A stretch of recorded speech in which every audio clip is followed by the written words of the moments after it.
एक बहुत बड़ा मशहूर बुजुर्ग जो मस्जिद में सिर्फ फर्ज नमाज पढ़ता, सुन्नतें और नफल पढ़ता ही नहीं, लोग फिर भी उससे बड़ी मोहब्बत करते। लेकिन बगदाद का एक ताजिर उससे दूर भागता। जब लोग उस ताजिर से वजह पूछते तो कहता, ये बाबा तो मस्जिद में भी खाली फर्ज पढ़ता है, सुन्नतें और नवाफिल तो पढ़ता ही नहीं, ये किस तरह का वली है। फिर एक दिन ताजिर बताने लगा, वो बुजुर्ग जुमे के फर्ज पढ़कर मस्जिद से निकला तो मैं छुपकर उस दिन उसकी जासूसी करने के इरादे से बुजुर्ग का पीछा करने लगा।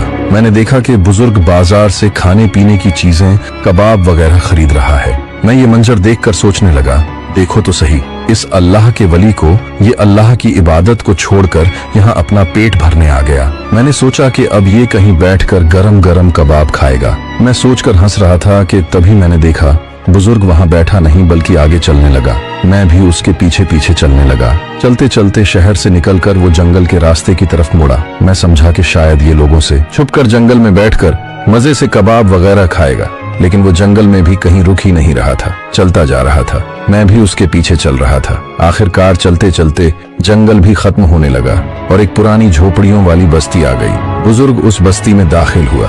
मैं ये सारा मंजर अपनी आंखों से देख रहा था। फिर वो उस बस्ती में चलकर आगे एक सबसे छोटी कमजोर झोपड़ी में जाकर घुसा। मैं भी जाकर उस झोपड़ी के दरवाजे पर खड़ा होकर अंदर झांक कर देखने लगा। मैंने देखा कि उस झोपड़ी के अंदर एक निहायत बूढ़ा, कमजोर, हड्डियों का ढांचा शख्स पड़ा था, जो माजूर भी था। बुजुर्ग उसके सरहाने बैठा। फिर उसने उसे सहारा देकर थोड़ा ऊपर उठाया और अपनी गोद में उसे सुलाकर वो कबाब जो उसने बाजार से खरीदे थे, वो उस बूढ़े माजूर को बहुत ही छोटे छोटे टुकड़े करके बड़े प्यार से खिलाने लगा।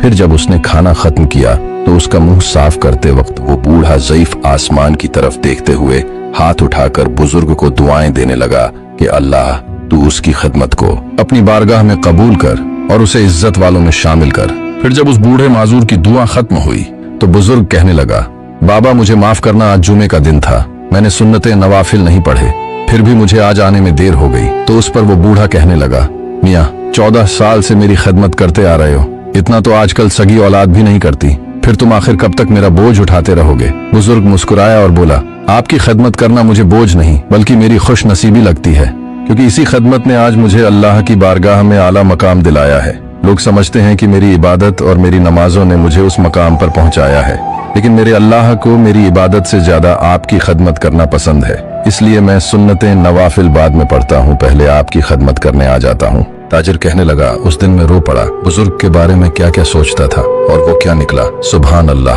सबक, किसी बेसहारा को सहारा देना और उसकी खिदमत करना भी अल्लाह